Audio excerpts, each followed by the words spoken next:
Right, hello and welcome to our first online conference for Christians in Science.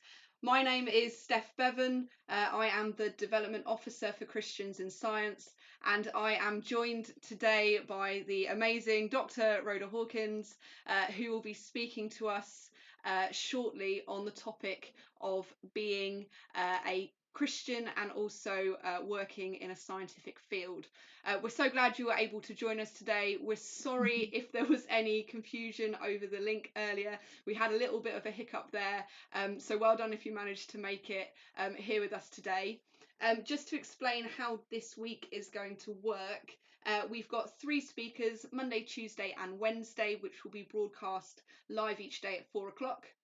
On Thursday, the speakers will be joining us again for a live Q&A panel. And then on Friday, with your help, we want to share some of your stories and testimonies that you feel would be a good response to some of the things that you hear today and over the next couple of days. And I'll explain now kind of how we expect or how we'd like you to contribute to that. So if you'll see at the top, there are ways to contact us on social media. We've got Twitter, Facebook and Instagram. Many of you will probably know my email address as well. Feel free to contact me through that as well. We're using the hashtag CIS conference all week, so please feel free to contact us using that hashtag as well. The first thing we would love you to interact with us on is asking questions. Now we are about a minute ahead of what you are sending in. So if and when you have questions during Rhoda's talk, it would be really helpful if you send those through as and when you have them, so that at the end of Rhoda's talk today, I have all those questions ready for her so that I can ask her those directly and live today. We will also be asking for the same thing for Thursday. So if you have any questions that you would like to not only ask Rhoda but also the other speakers this week, feel free to send those in. You might want to make it clear that you want it saved for the panel on Thursday. And then on Friday, if you can share any stories, again, those can be sent in advance that you think might be relevant or appropriate based on what you hear over the next couple of days. The final thing I'm going to do is pray for Rhoda, and then I'm going to hand over to her in a moment. So, Father, thank you for the wonders of science and technology. In this difficult time for so many, let this now be an opportunity for us to come together in fellowship. We pray for Rhoda as she speaks to us today and shares her experience of being a Christian in a science-based career. And finally, we ask for no technical difficulties. Amen. Amen. Amazing. I'm going to pass over to you, Rhoda. Thank you, Steph. Thank you. I'm going to share my screen with you all so you can see my slides as well as me talking. It's a real pleasure for me to give this first talk at this Christians in Science Student Conference this year. As you all know, the conference was going to be hosted in Sheffield, which is where I live. So I'm in Sheffield, even though you were all scattered across the country. So I'm speaking to you from my home where I'm in lockdown like everybody else. And it's a real pleasure this afternoon for me to talk to you about my experiences of being a practicing scientist and a practicing Christian. So what I'm going to interesting. There we go. What I'm going to be telling you about in this talk is, first of all, I'm going to talk about what it's like for me to be a scientist in practice. And then I'm going to briefly say what it's like for me to be a Christian in practice. And then I'll talk about what it's like for me to be both at once, so to be both a scientist and a Christian together. And much of what I'll be saying today is very personal. It's based on my own experiences of my own life so far as a scientist and a Christian. But I hope that many of the things I say will resonate with you and with the experiences of other people. But This isn't a scientific study. This is based on my own experiences and what I'd like to share with you this afternoon that I hope will be helpful for you as well. So after talking about in general about being a scientist and a Christian, I'd like to focus also on some of the things that I see as difficult challenges of being both a scientist and a Christian together. And so I'd like to talk through some of those challenges, but also on a more positive note, to talk about the privileges that someone like me, who's both a scientist and a Christian, has, and really highlight for you some of those upsides, as well as some of the challenges. And finally, I will conclude on hopefully what's a positive note. So during this talk, I will mention some anecdotal stories, and I'd like to point out that any names I use have been changed to preserve the anonymity of anybody who I'm talking about, because my experiences, as many, have been shaped by colleagues and people I know, but I wish to preserve their privacy in this, so I've changed names. So first of all, what is it like for me to be a scientist in practice? Well, this is an opportunity to introduce to those of you who don't know me something about myself. So I'm an interdisciplinary theoretical biological physicist. That's a bit of a long-winded way of giving myself a title, but it's using all of those words is really, in my mind, necessary to explain what I do. So I'm a physicist by training. My undergraduate degree was in physics, and so in that sense, I very much identify as a physicist. But my research is in biological physics, which is an interdisciplinary field at the interface between the traditional subjects of physics and biology. And so working interdisciplinarily, I'm actually working often as part of a team that involves scientists from different backgrounds, particularly physics and biology, but sometimes even more widely than that. And I really enjoy working in this interdisciplinary environment because I find it really rewarding to work as part of a team where different people have different expertise, and together we can come up with, I believe, more exciting things than we would do if we were just on our own in those individual disciplines. So by working together, we really get further. The word theoretical there is important in terms of describing the way I go about my work. I'm a theoretical physicist, which means that I work primarily using mathematics and in a more modern sense, computers. So I love doing things with pen and paper or blackboard and chalk where I can. But as soon as you start trying to do something that is more realistic, it gets very complicated to solve equations by hand, and therefore we use the technologies that we have today in computational science to be able to solve things computationally, do simulations. So my work is not lab-based, but I work with scientists who do experiments in labs. So myself and my group don't do lab work ourselves, but we work very closely with people who do. So the pictures you see on the slides here are some of the things that define so the areas that I work in. So the blackboard there is to show some of the kinds of equations that I love to play around with. Next to that is this beautiful picture of these arrows. It doesn't mean a lot to you, but it's actually taken from a PhD student's work who's worked with me, and it's a model describing how biological cells, can move. And in the middle of the bottom of the screen, you see a beautiful fluorescent image of a biological cell. The blue in the middle is the DNA, which is also shown in this classic double helix structure on the left of the screen. And it's one of the things I'm particularly interested in my research is how cells generate the forces that they need to move. So that's the sort of thing that motivates me within my work. But in practice, so this is what I do and what I tell people I do in terms of my research. But I said I'd talk about what's it like to be a scientist in practice. So, in practice, on an everyday basis, what do I actually do? So, my next slide describes that. What do I actually do on a day-to-day basis? Okay, so I maybe don't look quite like this.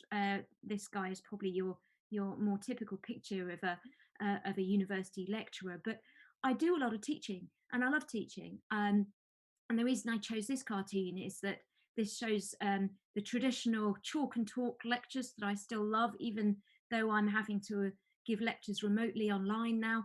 I managed to buy off Amazon a blackboard that you'll see behind me here, so that I can continue to write on the blackboard and my students can see me going through the mathematics on the blackboard, even though we're using modern technology. So a lot of my day-to-day work is actually teaching undergraduates physics in my department in Sheffield. So that takes up a fair amount of my everyday working life. But also this. So this little cartoon shows the fact that I actually do quite a lot of one-to-one discussions with people. So sometimes that's with undergraduates, but often that's with my PhD students. One-to-one discussions, supervision, talking about science actually takes up quite a bit of my time as we discuss things together.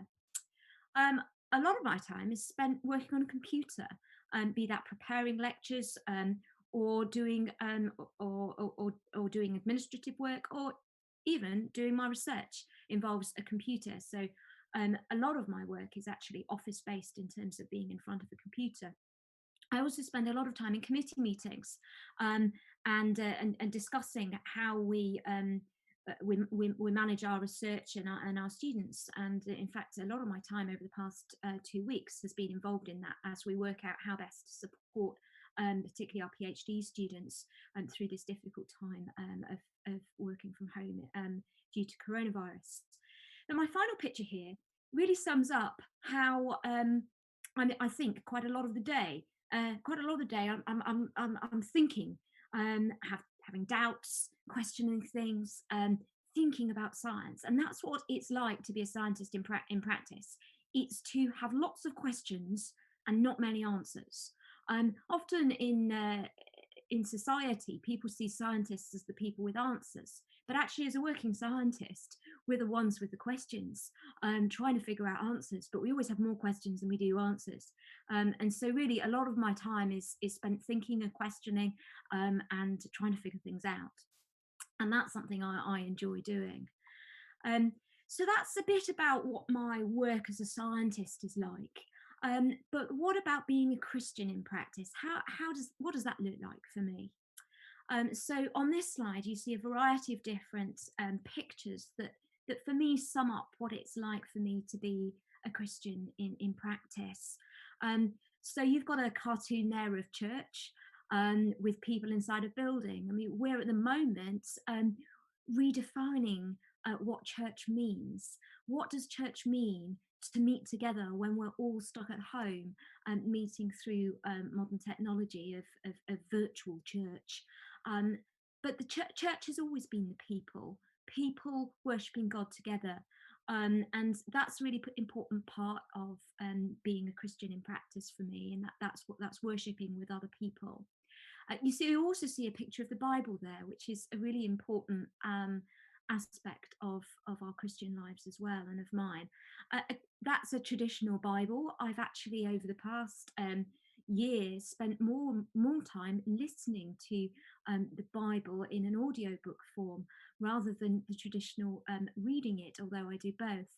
So there are ways in which we can engage with our Christian lives in new and evolving ways through our lives, which is exciting. And the hands there are depicting prayer, which for me is an essential part of my Christian faith in practice. I'm not always very good at praying. Sometimes I don't know how to pray, but for me, prayer is always important, and I believe that God understands and listens even when I don't have words to use, and I don't know how to talk to God. I believe that he does listen to us. So these are some images really to describe what it's like to be a Christian in practice. But what I'd like to focus on for the rest of this talk is how do we bring those two aspects together? How do I bring those two aspects of my life, two extremely important aspects of my life, of being Christian and being a scientist? What does that mean in terms of being both at the same time? So what I'm going to show you first is a stereotypical scientist. This is thanks to Google Images. This is what a scientist looks like. Haha. Does that look like me? Maybe not. But that this is the image of a stereotypical scientist that we often have in our heads. Male, old, kind of scatty, lab coat, some kind of magic potion. Well, some of those things are very true to life. Some aren't, of course. But that's a stereotypical scientist. What about a stereotypical Christian? Well, this was a fun cartoon I found. Does that look like me? Not really. Personally, I don't think I look like either of those stereotypes in many ways, although I have aspects of both stereotypes part of me. But nobody fits stereotypes exactly. And for me, being both a Christian and a scientist is partly about counteracting stereotypes and showing people that actually it's perfectly fine to be both a Christian and a scientist. For me, that works perfectly fine. And I don't have a problem with that. But some people ask me questions about that. Sometimes people are surprised to hear that I am a Christian and work in a physics department, and they're surprised about that. And actually, that surprise and intrigue is quite fun because it leads me into all kinds of interesting conversations. If people ask me on discovering that I'm both a Christian and working in a physics department, they ask me interesting questions based on that. One of the things I love to say to people when they ask me, "Oh, you must be a minority being a Christian in a science department." I like to point out that actually I'm currently in my current department more of a minority being a woman than I am being a Christian. People are often surprised to hear that there are more Christians in my department than there are women. Now, maybe that's a sad statement of affairs about how few women there are in physics, but I think also it's a very strong statement of how many Christians there are. There are many Christians working in science departments. I know Christians working in every science department in my university in Sheffield, and in many universities in the UK and around the world. You'll find Christians in departments all over the place. And so sometimes people are not so aware of who are Christians in their departments, but there are Christians in lots of different places. And so sometimes, although we can feel a bit on our own as being a minority, as being Christians who are scientists, actually in many places Christians who are scientists are not the minority at all. And even in places where we are the minority, we're not on our own. And that's one of the great things that Christians in Science as an organisation can help with, because it can bring people who have this in common, that we're Christians and we're scientists. It brings those people together, and that's really encouraging. So what I'd like to talk about next is some of the conversations that I've ended up in and continue to end up in as a Christian and a scientist. So often I end up in conversations about my faith. And one of the most important thing that I hold on to in any of these conversations is the importance of being open and honest. I don't always have the answers. Sometimes I have doubts, and I'm very happy to express those doubts and to have a conversation with people that is as real and open and honest as I feel able to do. And the second most important thing I find in these conversations is being respectful and listening to other people. That's really important and leads to really interesting conversations if we can fully engage and respect each other. I found through my career so far that my colleagues have been far more respectful than I initially thought they would be. I have been blessed to be surrounded by many very respectful colleagues who, even if they disagree with me on many aspects of faith, they still respect me as a scientist and as a human person. And when you come to a conversation where from a position of mutual respect respect and listening, then you can really have some fascinating exchanges. Um, and I find that these conversations often arise very naturally, out of questions from colleagues, or just led on naturally from a question like, "What did you do at the weekend?" And I might mention something about church, and then you can have an interesting conversation with people when you're real with them. But sometimes I find that people have incorrect assumptions about me. One time, some years ago, I was quite surprised by a comment from a colleague who had worked with me for well over a year by that stage, who I realised by his comment assumed that because I was a Christian, and he knew I was a Christian, he assumed that that meant that I didn't believe in evolution. And I found that very surprising. And it led to an interesting conversation with him about what Christians actually believe and the variety of things that Christians believe. And it surprised me that he had that automatic assumption, because I was a scientist, and I do believe in evolution, and we had a really interesting conversation about that. So sometimes we can find that we're talking at cross purposes if the other person we're talking to makes assumptions about what we do and don't believe, and that can work both ways. Sometimes I make wrong assumptions about what other people think. So another thing that I have found sometimes in conversations is that when you're having a conversation as a group, sometimes people hide their real thoughts when they're in a group. And this was the case for me a few years ago with a colleague called Alex, who was quite dismissive and critical of any conversation about religion in a group. But then one day came to me one-to-one and said that he'd been thinking really hard about whether or not to have his son baptized, and that he wanted his son to learn about Christianity, because although he didn't believe it, he thought it was very important that his son learnt about it. And this was quite a revelation to me, because I didn't realize how much he was thinking behind the scenes about Christianity and about faith. And that just showed me that what somebody reveals within a group setting might not be what they're really thinking. And sometimes when we get to know people well enough, they feel able to open up to us about what they're thinking, and that's a real privilege.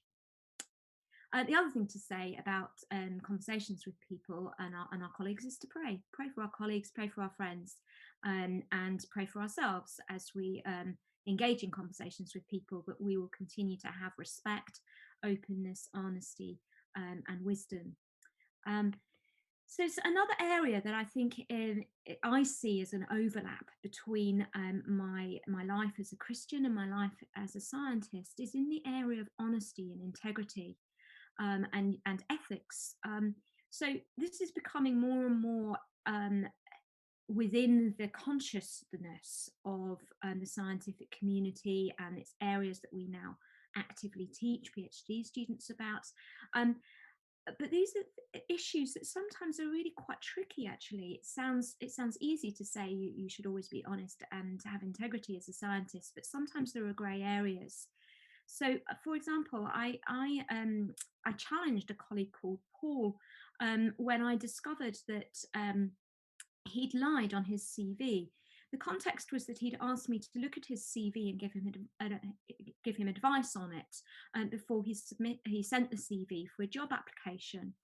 And on his list of publications, I found that he had put a publication down on his publication list as having been accepted, but I knew that that paper had only just been submitted and it couldn't possibly have yet been accepted by the journal. And I challenged him on this because I said that it wasn't right to claim that it was accepted when it wasn't yet accepted. His argument was that, oh, well, by the time that he came to the interviews of the job, it would be accepted. However, that wasn't necessarily true. As I pointed out, that many papers get rejected, and we had an interesting conversation about this. I was really quite shocked that he was openly prepared to lie on his CV, and I had the opportunity to directly challenge him on that. Another issue that I picked up on some time ago was an authorship issue where there was a PhD student called Becky who was first author on a paper that was being submitted, and a postdoc, Phil, was the middle author. And just at the last minute, he changed the order of the author list such that the paper was actually submitted with his name first and her name in the middle. Now, for those of you in certain science fields, you will understand that this makes a big difference. The person who's the first author is the one who's designated to have done the most work in my field.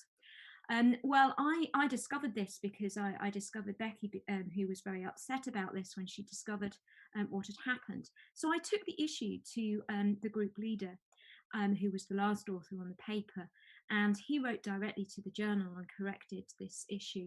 So that was a case in which I stood up for justice in a situation where Becky, who was the person who had been harmed, did not have the courage to stand up for herself, and I said, this is important, I'm going to step in and get this sorted out. So sometimes we can be people who can show our love for others and as a reflection of God's love for them by standing up for justice.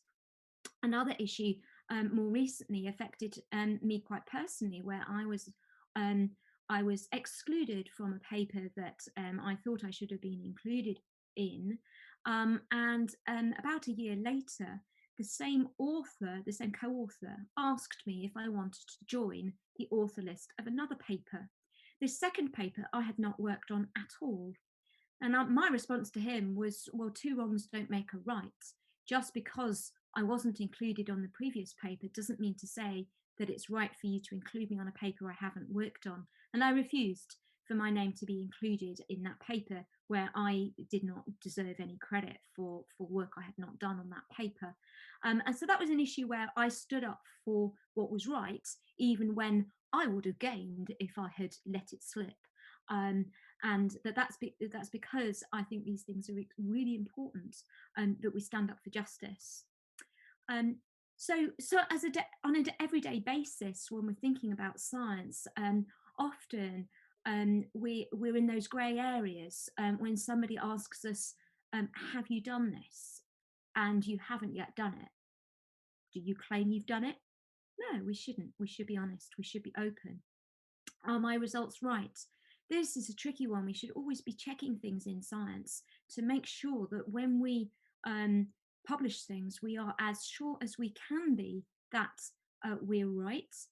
That could mean we're wrong, but if we realise we're wrong, we need to correct it before we go ahead and tell other people about it. The final thing I'd like to mention here is about refereeing papers. So as part of my work as a scientist, I'm often asked to referee papers. And one of the things that you are supposed to do when you're refereeing papers is to declare any conflict of interest. So if you're asked to referee a paper from somebody who you know well, and you have a conflict of interest, then you need to declare that and decline to review the paper if you're biased.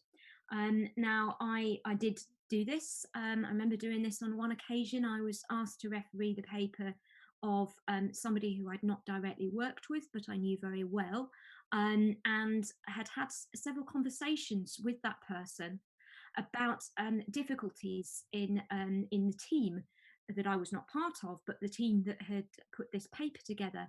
And he had been expressing to me some difficulties he was having with working with other members of the team. And because of that, I felt I knew too much about the situation to be able to impartially review the paper, even though I had not been part of the work myself. I knew some of the inside story of the internal arguments that had happened and discussions that had happened in putting this work together. So I declined to referee that paper. However, I don't always get it right. There was one time when I did referee a paper that was written by somebody I knew but had not directly worked with. So again, one of those grey areas. I reviewed the paper, and looking back, I was particularly harsh. And I think I was particularly harsh because not only did I know that person, but I was a little bit jealous of him. And looking back, I should have refused to referee that paper because I was biased. In that particular case, I was biased in a negative way. But sometimes we can be biased in a positive way. And we should always be analysing the way that we approach our work from a question of honesty and integrity as Christians as well as scientists. Another area in which my faith affects my work is that in terms of helping others. And this is difficult. I'm sometimes we are asked to help others too much, and if we always say yes, we get too busy, and that's something I really struggle with. I'm somebody who says yes far too often, and sometimes I need to say no in order to have the time to help people properly, rather than taking on more on my plate than I can manage with. So this is an ongoing challenge for me, about working out when to say no as well as when to say yes. But we can often help people and give time to people, be that just a listening ear, or be that that's something more practical, and helping somebody learn something or understand something. Um, Sometimes we don't get recognition for helping others. Sometimes we do, but often we don't get recognition for helping others, and that's something that we shouldn't necessarily need. It's nice when we get recognition, but we don't need recognition. Um, who do we take our value from? As Christians, we take our value from God. As humans, we often want recognition for what we've done, but as Christians, we're children of God, and actually, what matters is God's love of us. Um, the other area in which I'm being very much challenged at the moment in my own life is asking for help and receiving help as well as giving it. All my life, I've been somebody who naturally loves to give help to other people, but sometimes I need help myself, and sometimes I'm not good at asking for help. And maybe that's because I might think I don't need help, or that I think I ought not to need help, or I'm simply too proud to ask. I, I dare not show my ignorance or my weakness in asking for help. And this is something that I'm being really challenged about at the moment, in terms of my need to ask others to help me as well as to help them. And this receiving as well as giving is what we see in our Christian faith in the Bible. It's not just about giving, it's also about having the grace to receive and to ask for help. So this is an area of ongoing learning for me in my life as a scientist and a Christian. Another area in which I think Christians are called to in Christians who are working in science is in challenging ethics. And I've mentioned something earlier about this in terms of honesty and integrity, but I'd also here like to mention our care for creation and environment. Now, this is something that is increasingly a mainstream issue. And earlier this year, I left an important meeting at work partway through in order to join with colleagues and students in the centre of our university campus to be in solidarity with the school children who were joining in a climate strike. And by leaving that important meeting and giving my time to that demonstration, I was making a statement to my colleagues that despite how important the meeting I was in was, I thought that actually climate change is even more important, and sometimes we need to make a stand for that. I'm not going to say anything more about creation and environmental issues, because I hope you'll be tuning in to listen to Cara on Wednesday, who's going to be talking about some of the challenges of working in conservation work. So I refer you to that. There's many areas of science that we work in that are of benefit to society, which resonates beautifully with my Christian faith. One example of this that's very personal to me is the mission of the University of Sheffield, which is my current place of work. Translated, the mission says something along the lines of understand the world and make it better. it's not just about knowledge for knowledge's sake, it's also about using up the knowledge that we discover to make the world a better place. And some of the projects I've been involved in recently have a tangible link to that, even though I'm a theoretical physicist, so I work very much at the basic science level.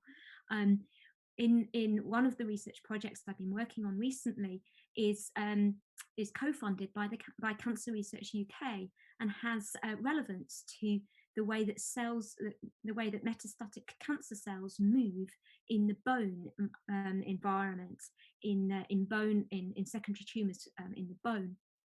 And so that has a potential future application that could make the world better. Um, Education also is part of making the world better, and that's part of what it means to be a scientist, that we're teaching others about what we know. And outreach, which is a lovely word that combines both my science and my Christian faith, because it's a word that's used in both these days, about communicating things to other people. I've put at the bottom of the slide here the logo for AIMS, the African Institute for Mathematical Sciences, which is a group of centres in across different countries in Africa that I've been involved in for the past decade or so, and going when I can to as a visiting lecturer to teach the students out there who are master's level students learning master's level mathematics and physics, in order to make their world a better place as they learn these quantitative techniques to plough back into development in Africa. So whilst talking of Africa, there are many cultural issues that I think are worth mentioning in terms of my personal career so far. I personally have worked in different countries and been to conferences in many different places. I have many different international colleagues, both international colleagues who work here in the UK and colleagues who work in different countries around the world.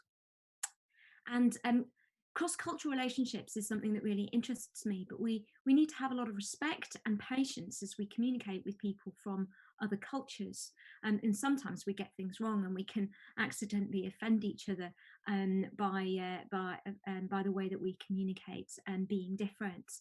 And I'd like to ask the question, where is our home? For me, as a Christian, my home is in heaven, not on this earth. Although I have temporary homes on this earth, and I've had a number of different temporary homes on this earth so far, and may have different homes in the future, but they're all temporary because our eternal home is with God. And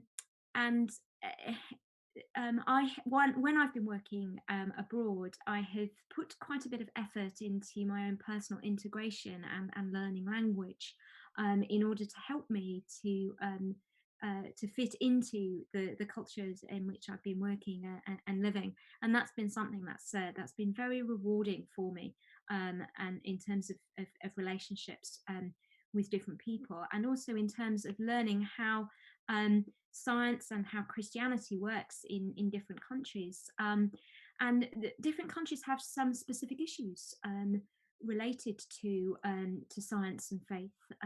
Some countries are far more anti-religious than the UK, some less so. Some countries are Islamic countries, or countries with a large percentage of Muslims, and Muslims have their own issues with science and faith. And some countries have many Christians in them who have different views from my own, especially when it comes to the way that science and faith interact. And all of these things can be challenging, but also very interesting in terms of learning from each other. So now I'd like to be honest with you about what the challenges that I find hardest are. So this is where I'm being open with you about what I currently find really hard, and these are areas where I have many more questions than answers. So one is time management. This is something I struggle a lot with. I feel like I'm always chasing my tail in terms of not having enough time to do all the things I'm trying to do. So that's an area that I find very challenging. I think it's particularly challenging for people who are active practicing scientists and active practicing Christians, because sometimes those different areas compete for our time. And we end up having to make priority decisions as to where we spend our time. And we may find that there's many demands put on us by both work and our churches and families, and we need to make some difficult decisions about how we prioritize things. So that's an area of huge challenge, which as I say, I have more questions than answers on that one. Another area is stress. Sometimes life can be stressful, particularly at the moment for many people with the coronavirus issues that we're facing at the moment with isolation and remote working. Many people are actually under more stress than usual. But even in our everyday lives, we often experience stress, and how to deal with that is a big challenge. And how we deal with that as Christians is a challenge, and it's an area that we can always learn more on. And then there's another area that I think is very specific to not just science, but many fields of work, but particularly amongst academic scientists. There's quite a culture of one-upmanship. And I use the word man there deliberately because it's something you often find in male-dominated areas, but women can be just as one-upman-like as men.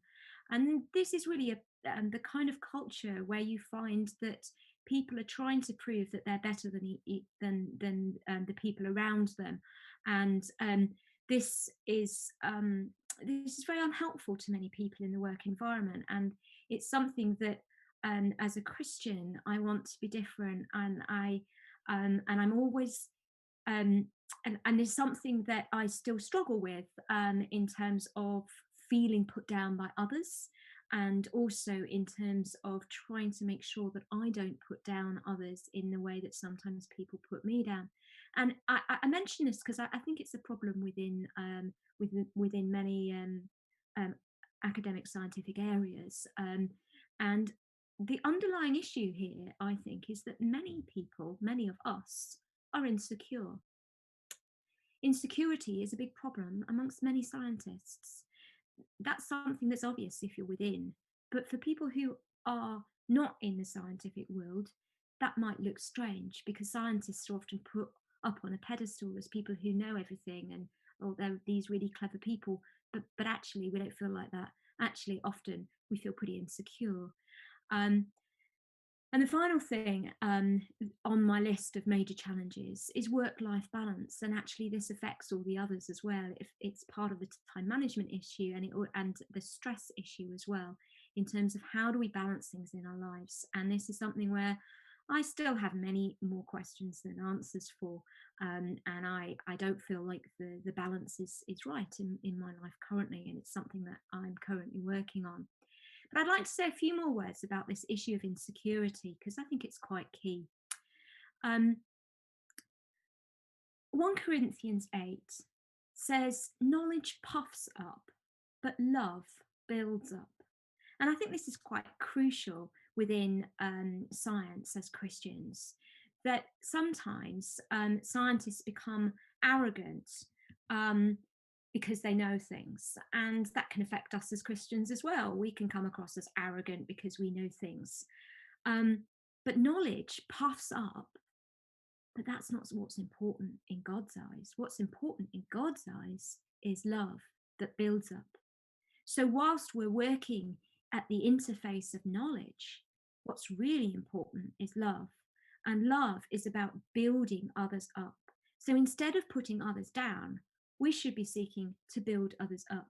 And that's something that I try to do in my role as a scientist, especially when I'm working with undergraduate and PhD students, and with other young colleagues, but also with my older, more senior colleagues. How can I build them up rather than putting them down? Another area of insecurity, which is really quite common actually, is feeling a failure or a fraud. Now, that feeling that you don't really belong here, that you're a fraud, it's been a big mistake that you're a scientist at all, is called imposter syndrome, and it's now a recognised syndrome, and it's actually remarkably common amongst scientists. And if you're interested in this area, I recommend that you look at Science magazine, who had an article about this in 2008. But there's been many more things written since then on the issue, and it often affects people who are high flyers and are very successful, but they feel inside that they're not good enough, and that's something that I struggle with, and many of the people I know struggle with, including the men. Men are less likely to be open about such feelings, but I do know men who struggle with these sorts of feelings as well. So it's quite common, and I think it feeds in to this culture of one-upmanship and putting other people down to make ourselves feel better. So I'd just like to say that, self-confidence is not the same thing as arrogance. So how do we work out the difference as Christians? Well, it's all about grace. As Philip Yancey said, there is nothing we can do to make God love us more, and there's nothing we can do to make God love us less. God loves us, whatever we do. We can't make God love us anymore because he already loves us with all the love possible. And we can't do anything to make God love us less because he loves us and he forgives us and he continues to love us. That is extremely powerful and speaks against all of these issues of insecurity. If our security comes from God's love for us, then that is better than any of these issues of recognition or lack of recognition within our workplaces. So we need to remember who we are.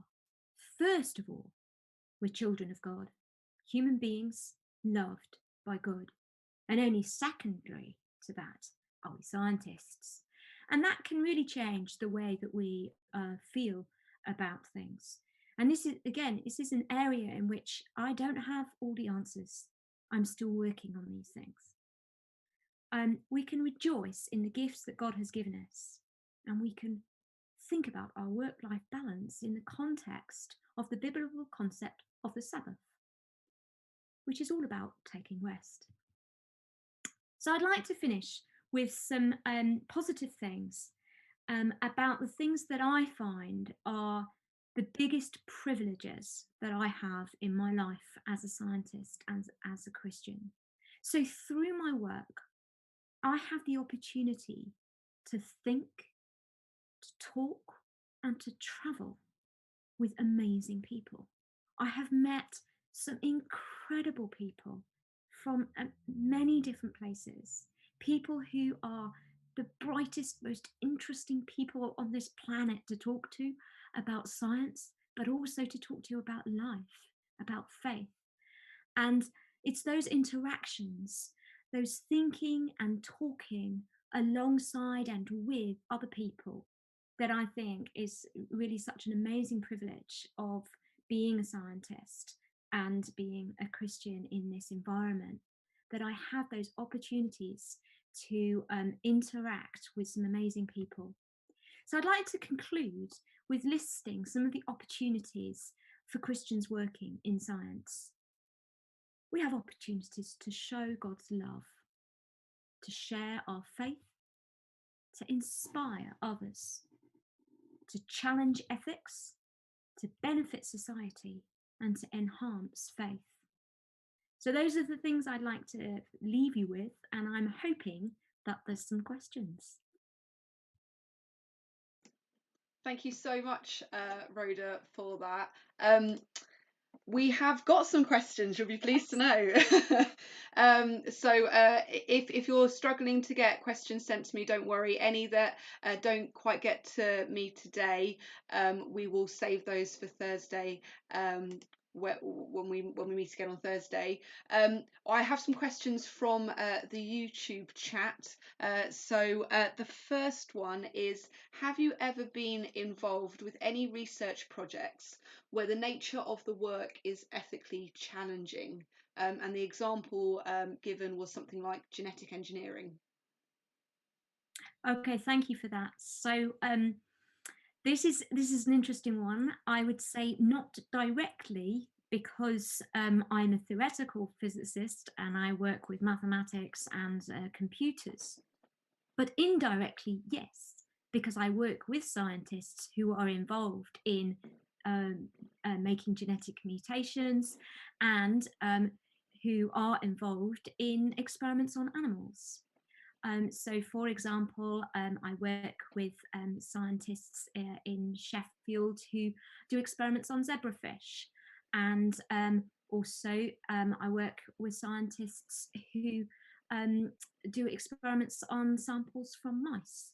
So, working with animals and genetic engineering have particular ethical challenges involved in them, and with animal work, for example, one of the hopes for the future is that theoretical and computational work, like the work that myself and my group do, can increasingly reduce the number of experiments that need to be done on animals, um, because that will save more animals from that work. So we work to minimise the necessity to use animals, but for medical things, um, it does come into the work we do, and that has certain issues. But we look after the animals very well.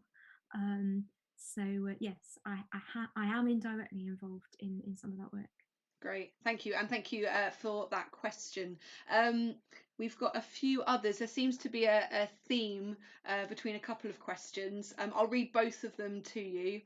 So, have you ever had conflict from Christians who have an issue with you working in science?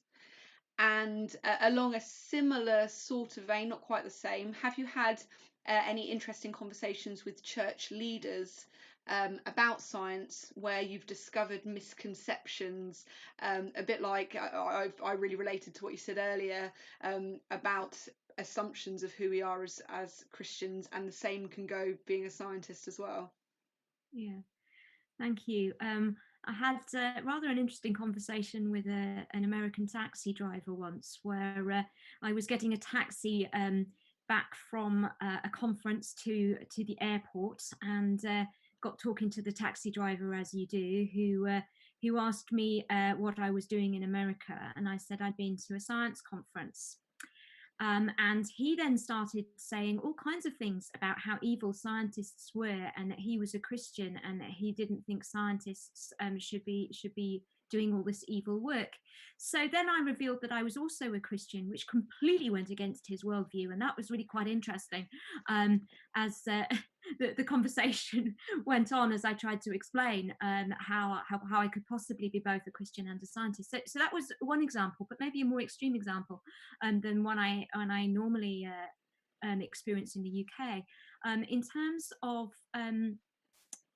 of conflicts with Christians, I have had conflicting conversations with people.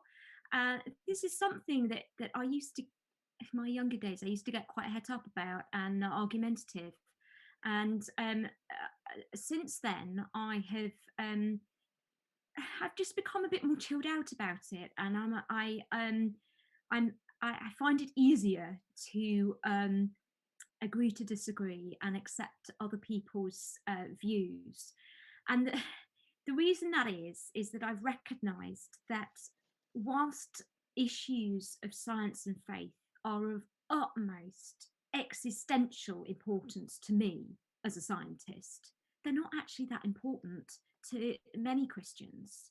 So it's actually okay for a Christian to not agree with various things in science. They're still a Christian. And if they're not a scientist, it doesn't really matter. So I've realised that actually things that I used to get really bothered about I don't get so bothered about now, because I think, well, actually, that's okay for them. I don't need to agree with them, but they don't need to agree with me because they're not also a scientist. As long as they're not blocking somebody from coming to faith. That's where I think it's important that we communicate well. If somebody feels that they cannot become a Christian because they believe in a load of science that we actually also believe in, that's where we need to begin to break down barriers for them to come to faith. But if we're talking to a fellow Christian who works in a different sphere from us, and for whom science isn't that important, then it doesn't really matter that they have different views. We have to remember what matters in terms of us as being Christians and what we have in common. So that's helpful. In terms of Christian leaders, I've had many very positive interactions with Christian leaders. I've been blessed to have some Christian leaders who are very interested in my work as a scientist. But also interacted with Christian leaders who don't know very much about science, and it's been a privilege really to teach them a little bit more, actually. But generally, the interactions I've had with Christian leaders have been very positive. But I have to say that I'm a bit choosy about which church I go to, so I can't say that that would be the case for every Christian leader.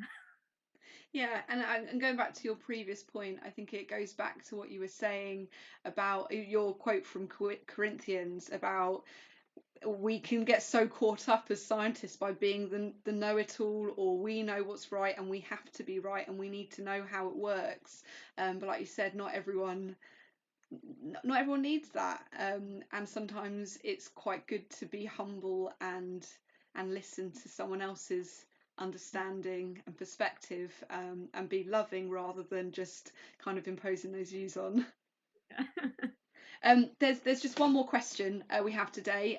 If you haven't had the opportunity to ask questions, don't worry. If you are catching up after this live, feel free to send in further questions. We'll save them for Rhoda for Thursday. But one more question is: do you have any advice for many of us who are now working at home, or under the current circumstances? A lot of what you said is absolutely resonates, but might be even more tricky now we are not directly with our colleagues necessarily, or we're not with our families. Do you have any advice for us during this time? Yeah, so we're all learning during this time, and it's challenging for everybody, but it's challenging for people in different ways. So, personally, I've got the challenge of isolation, but I know many people who've got the challenge of being cooped up with people they don't always get on with all the time. So there are many different challenges that different people are facing.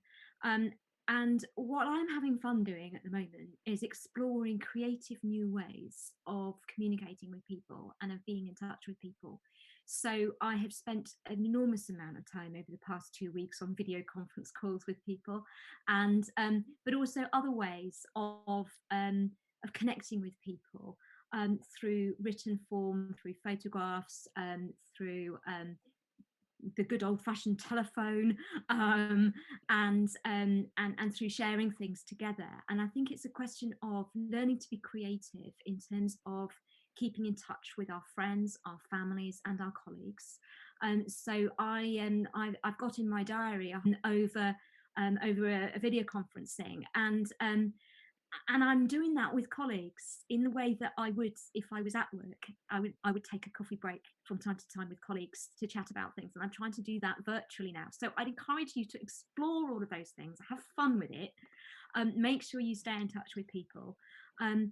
And the other advice I have is try to make your daily routine as much like it normally is as possible. So get up, get dressed, go to work, even if going to work is moving 2 steps away from your bed to a desk in the corner of your bedroom.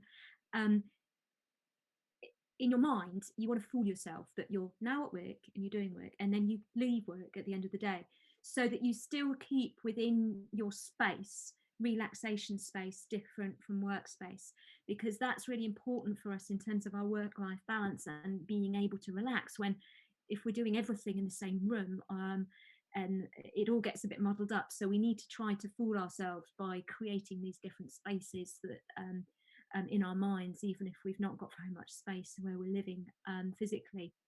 So those are my pieces of advice.